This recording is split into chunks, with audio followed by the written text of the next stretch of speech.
Assalamualaikum warahmatullahi wabarakatuh.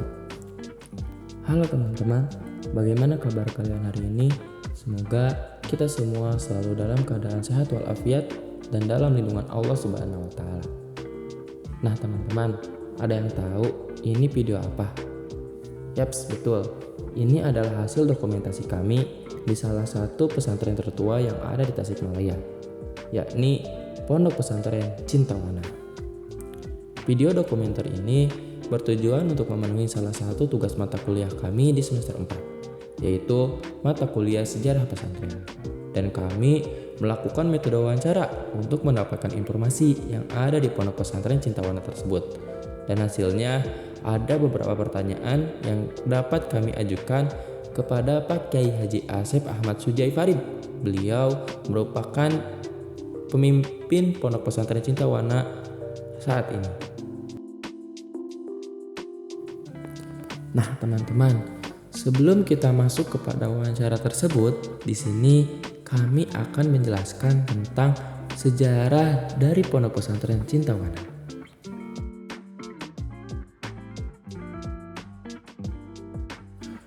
Pondok Pesantren Cintawana berdiri awal abad 19, tepatnya pada tanggal 12 April 1917. Pendirinya adalah Kiai Haji Muhammad Toha. Beliau merupakan keturunan ke-9 Syekh Abdul Muhyi. Adapun pendidikan Kiai Haji Muhammad Toha yang pernah dijalaninya adalah beliau pernah mondok di pesantren Cimanggu, Kecamatan Ciawi, Kabupaten Tasikmalaya. Kemudian di pesantren Keresek, Kabupaten Garut selama 9 tahun, di pesantren Kudang, Kota Tasikmalaya selama 3 tahun, di pesantren Cipahit, Kabupaten Garut selama 4 tahun, serta belajar di Mekah, Saudi Arabia selama 9 tahun. Pada tahun 1915, beliau kembali dari Mekah dan langsung mendirikan pesantren Cipansor di Desa Buni Asih, Kecamatan Ciawi, Kabupaten Tasikmalaya sampai dengan tahun 1917. Hanya saja, oleh karena desakan pemerintah Belanda pada waktu itu, beliau mesti melakukan hijrah ke Desa Singaparna, Tasikmalaya dan mendirikan pesantren Cintawana Singaparna, Tasikmalaya dengan bantuan lurah Desa Cikunten.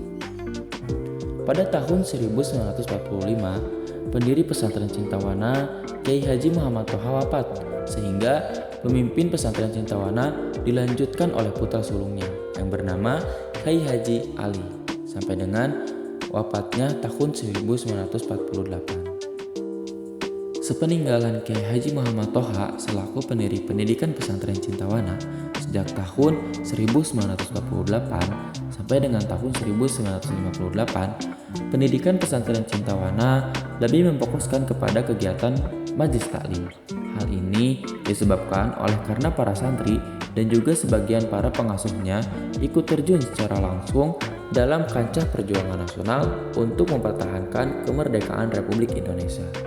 Mereka tergabung dalam barisan Sabillah dan Hizbullah, di mana pesantren Cintawana pada waktu itu dijadikan sebagai markas perjuangan Tentara Nasional Indonesia dalam menghadapi kekuatan Belanda. Sejak tahun 1958, pendidikan pesantren Cintawana dirintis kembali dan langsung dipimpin oleh Kiai Haji Ishaq Farid, serta dibantu oleh para kiai, ustadz, dan juga cendekiawan lainnya. Berkat kepemimpinan beliau, pesantren Cintawana banyak mengalami kemajuan dalam bidang pendidikan, kemasyarakatan, dan bidang sarana prasarana pesantren. Pesantren Cintawana mendirikan pendidikan formal, yaitu pendidikan umum pada tahun 1965, didirikan sekolah menengah pertama atau SMP. Kemudian pada tahun 1970 didirikan sekolah menengah atas atau SMA. Keduanya menggunakan kurikulum Depdiknas dan pada tahun 1968 untuk pertama kalinya di Indonesia diselenggarakan pendidikan pesantren kilat yang diadakan pada bulan Ramadan dan pada masa liburan khusus bagi siswa-siswi, mahasiswa, pemuda-pemudi dalam rangka mengisi liburan sekolah.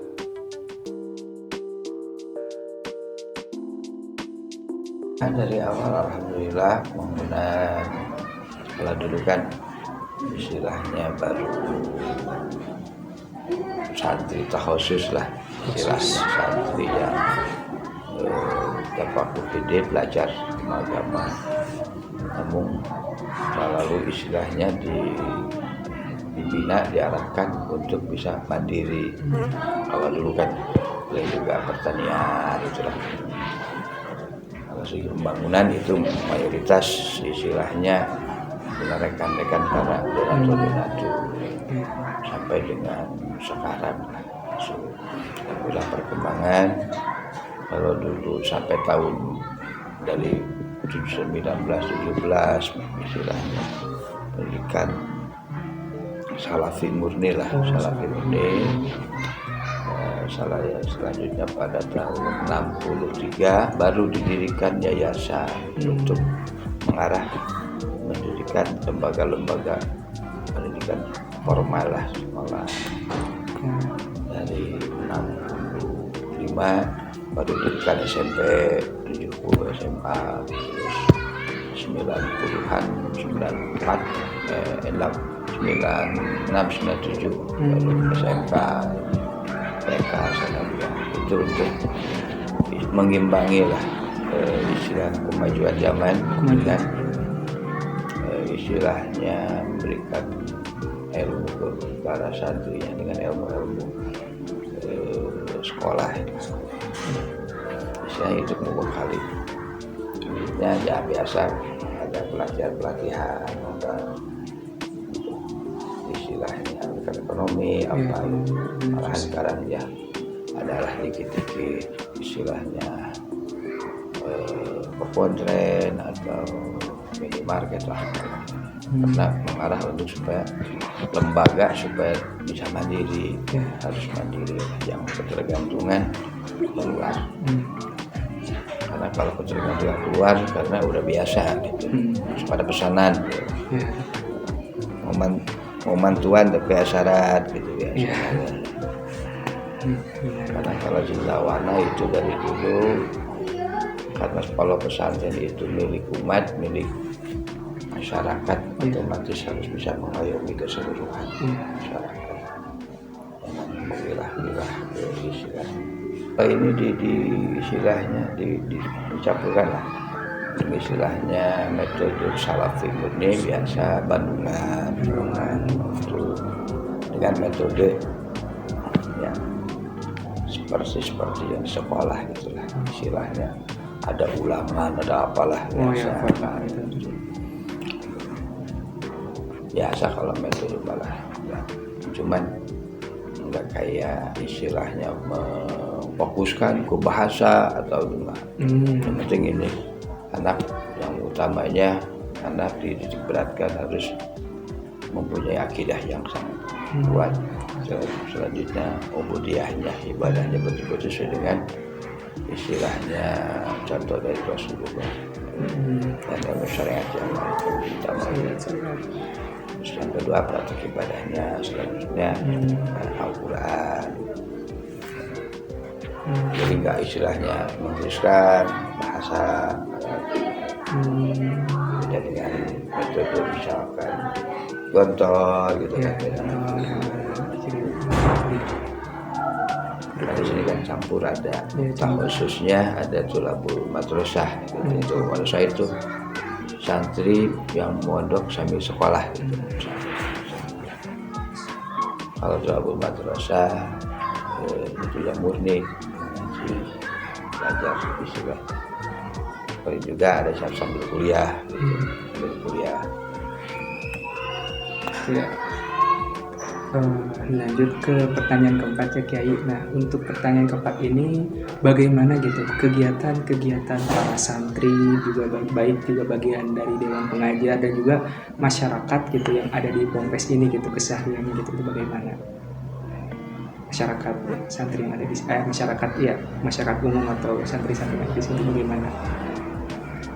Ya, karena ya kalau pesantren itu kan awalnya dari istilahnya yang didirikan oleh seorang kiai lama, terus diikuti oleh ya punya putra, punya incuna, itu diwajibkan ya harus bisa membina mengajar, mengarahkan anak sini, khususnya para keluarga pendiri pondok pesantren, istilahnya keluarga besar lah, ya, dibantu oleh pengurus gitu sana dan oleh lingkungan masyarakat sekitar para tokoh diikutsertakan untuk bisa ikut mengawasi lah, minimal untuk mengawasi anak-anak yang pesantren. Alhamdulillah semuanya bisa ikut kerjasama lah. Dari semua lini. Iya, semua lini. Karena kalau kita tidak ada kerjasama misalnya dengan masyarakat kan, istilahnya masyarakat sekitar istilahnya tidak akan peduli lah ke pesantren. Tapi kalau kita aja gitu kan, minimal lah untuk bisa mengawasi kalau ada apa-apa. Karena kan kita tidak bisa lepas bergaul dengan masyarakat. Lanjut ya. Memang setahu anak termasuk pesantren tua lah, pesantren tua. Memang suka dijadikan bisa jadikan rujukan gitu oleh rekan-rekan, karena banyak alumni yang istilahnya para kiai dengan atau pesantren yang pernah mondok di sini. Alhamdulillah sampai sekarang ya bisa menjaga. Cuman untuk Cendawana, untuk pesantren, karena bagaimana tadi milik umat, milik masyarakat, istilahnya tidak diam di salah satu lah. Salah satu mau ormas, apalagi partai. Kalau Cendawana itu ada di mana-mana lah, tapi tidak kemana-mana. Istilahnya gitulah, ada di mana-mana tapi tidak kemana-mana. Kalau di ormas, istilahnya enggak di NU, enggak di Muhammadiyah, enggak di PER atau yang lainnya, apalagi partai. Karena memandang melihat para umat itu, umat Islam kan macam-macam, ada yang ini, supaya pesantren bisa menyatukan itu. Apalagi para alumni juga alhamdulillah banyak itulah. Ada yang di NU gitu, yang malah ada yang di Muhammadiyah seperti sekarang yang jadi ketua umum Muhammadiyah Pak Profesor Haidar Nasir itu alumni lah, mondok di sini 3 tahun ya beliau di sini. Jadi beliau bisa ngajinya, bisa melogatnya di sini. Ada yang di Persis, jadi alhamdulillah lah. Dari sini Cendawana bisa kerja karena ini merupakan bisa sebut warisan lah, amanah dari pendiri pelanjut. Karena saya itu udah generasi keempat lah, 45 lah saya. Pertama kakek, terus ayah ada, terus kakak dan saya ke-6 lah. Pergantian ini. Nah, ini harus dilanjutkan itu karena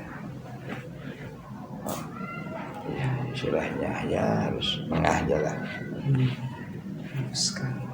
Nah, cuman apalagi sekarang menghadapi mau pesta, nah esok capek lah. Nah, capek. Banyak yang suka pingin ya berkunjung gitu. Ya istilahnya memanfaatkan pesantren untuk kepentingan politik, kepentingan apalah.